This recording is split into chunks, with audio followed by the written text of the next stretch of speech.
Crystal Palace FC is one of English football's most distinctive clubs, not because it has always dominated, but because it has repeatedly survived, rebuilt, and found new ways to matter. Based in Selhurst, South London, Palace competes in the Premier League, the highest level of English football, and carries an identity shaped by working-class resilience, noisy support, and a history that stretches far beyond the modern era. The club is often simply called Palace, a name that links it to one of Victorian Britain's most famous landmarks, the Crystal Palace Exhibition Building. Unlike clubs defined only by trophies, Palace's story is about movement, financial danger, near misses, fierce rivalries, and eventually, historic breakthroughs. The roots of Crystal Palace are unusually deep. The professional club was established in 1905 at the Crystal Palace Exhibition Building, but the wider footballing origins connected to the name reach back as far as 1861. That makes the club's identity feel older than its official professional founding date. In the early 20th century, Palace used the FA Cup final stadium inside the exhibition grounds as its home, giving the young club a grand and unusual setting. Imagine beginning life not in a modest local ground, but within a national sporting venue attached to a famous cultural landmark. That origin gave Palace a name with weight, even before the club had built a footballing reputation to match it. But Palace's first home did not last. Between 1905 and 1915, the club played at the stadium inside the Crystal Palace grounds, until the outbreak of the First World War forced them to leave. That early displacement became a theme in the club's story. Palace would often have to adapt to circumstances beyond its control. After years of moving and uncertainty, the club finally settled at Selhurst Park in 1924. Selhurst Park became more than a stadium, it became the emotional center of Palace's identity. Tightly packed, loud, and rooted in South London, it gave the club a permanent base after an unsettled beginning and remains their home today. In football terms, Palace's early professional years were spent outside the Football League, playing in the Southern League. That was common for ambitious clubs in the south of England, where the Football League's early power base was stronger in the Midlands and the north. Palace were elected to the Football League in 1920, which marked a major step into the national structure of English football. From there, the club began a long process of climbing, falling, and stabilizing.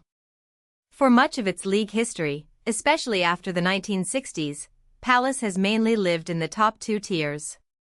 That detail matters because it shows the club was rarely irrelevant, even when it was not winning major honors. The 1960s were a turning point in Palace's long-term status.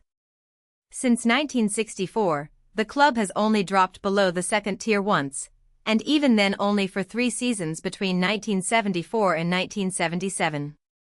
That record reflects a club often caught between ambition and instability, but usually strong enough to avoid disappearing into the lower divisions. Palace were not always a glamorous name, yet they developed a reputation as a stubborn, competitive side. Their supporter culture also grew stronger during these decades. Selhurst Park became the kind of ground where atmosphere could narrow the gap between Palace and wealthier opponents, turning home matches into something visiting teams rarely enjoyed. The late 1980s and early 1990s brought one of the great high points in Crystal Palace history. Under a strong side that blended athleticism, directness, and belief, Palace rose into the top flight and became far more than a survival story. In 1990, they reached the FA Cup final, one of the biggest stages in English football. Although they did not win that final, the run announced Palace as a club capable of challenging the establishment. For supporters, this was a dramatic change in scale. Palace were no longer just fighting to belong, they were appearing at Wembley and forcing the country to take notice. The following season, 1990-91, was even more remarkable. Palace challenged near the top of English football alongside giants like Arsenal and Liverpool, eventually finishing third in the league.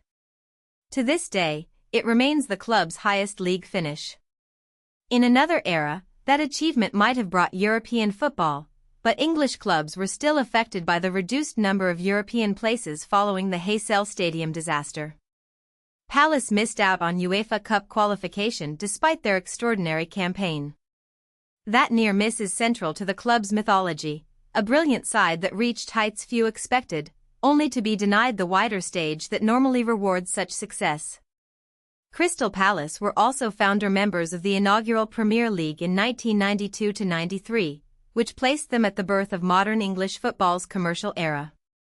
But being present at the beginning did not guarantee security. The Premier League quickly became richer, more global, and less forgiving. Palace moved between divisions during the following years, and by the late 1990s the club's fortunes had deteriorated sharply. Relegation from the top flight in 1998 was followed by severe financial problems. For many clubs, sporting failure and financial pressure feed each other. Reduced income weakens the squad, a weaker squad struggles on the pitch, and the downward cycle becomes harder to escape. The danger became very real when Palace entered administration in 1999. Administration is not just a financial phrase. For supporters, it means the future of the club itself is at risk. Jobs, players, ownership, stadium security, and identity all become uncertain. Palace survived, but the problems did not vanish forever. In 2010, the club went into administration again, a second crisis that underlined how fragile life can be outside football's wealthiest elite. Yet both episodes also strengthened the survival narrative around the club. Palace's modern identity is partly built on the memory that it came close to disaster and still found a way back. The recovery gathered real momentum after Palace won promotion back to the Premier League in 2013. This was not just another promotion, it became the start of the club's most stable top-flight period.